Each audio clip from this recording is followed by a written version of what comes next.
একটা দোয়া শিখাই দেই, ইনশাআল্লাহ এই দোয়া করলে রিজিক তো বাড়বেই ইনশাআল্লাহ। আপনার যত ঋণ আছে ইনশাআল্লাহ আল্লাহ পাক শোধ করে দিবেন। বিশ্বাস করলেন না? এই দোয়া শিখাই দিচ্ছি, এজন্য আমাকে হাদিয়া দেওয়া দরকার, স্পেশালি আমাকে এখন হাদিয়া দেওয়া দরকার। এটা গুরুত্বপূর্ণ দোয়া শিখাই দিচ্ছি। আলী রাদিয়াল্লাহু আনহু বলেছেন, কোন ব্যক্তির যদি পাহাড়ের সমানও ঋণ থাকে, এই দোয়া যদি আমল করে আল্লাহ পাক ওই ঋণও শোধ করে দিবেন ইনশাআল্লাহ। ঋণ কেমন জানেন? ওই যে এখন মানুষ ঋণ নিচ্ছে 1 কোটি টাকা ব্যাংক থেকে, 2 কোটি টাকা ব্যাংক থেকে, হ্যাঁ, কত বছর, 10 বছরের জন্য, 20 বছরের জন্য বাড়ি করছে, তাই না? তার ধারণা এমন যে সে মারা গেলে তার ঋণটা কেউ না কেউ শোধ করে দিবেই দিবে, তাই তো?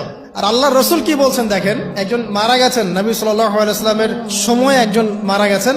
তো নবী করিম সাল্লাল্লাহু আলাইহি ওয়াসাল্লাম বলছেন, এই ব্যক্তির কি কোনো ঋণ আছে? একজন সাহাবী বলেন, হ্যাঁ ইয়া রাসূলুল্লাহ, তো ঋণ আছে। নবীজি বললেন, তোমরা ওর জানাজা পড়ো, আমাকে ডেকো না। তোমরা ওর জানাজা পড়ে নাও, আমি জানাজা পড়তে চাচ্ছি না। আমি এখন কেমন করে আপনাকে বুঝাবো ঋণ কত ভয়ঙ্কর জিনিস?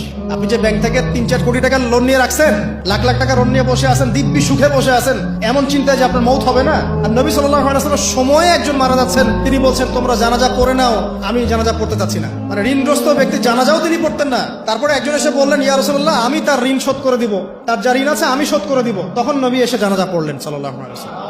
তা আপনার এই কোটি কোটি টাকা ঋণ শোধ করার লোক তো রেডি আছে নাকি? আছে না? সমস্যা নেই, আপনার জানাজা পড়া হবে, আপনার মিলাদও হবে, আপনার একটা বড়সড় দোয়াও হবে ইনশাআল্লাহ। কিন্তু আল্লাহ পাক বলেছেন, শহীদ আল্লাহর পথে যুদ্ধ করে শহীদ হয়েছে, এই ব্যক্তির আত্মাও ঝুলে থাকে যতক্ষণ পর্যন্ত না তার ঋণটা শোধ করা হয়। এবার বলেন আমি কি বুঝাবো?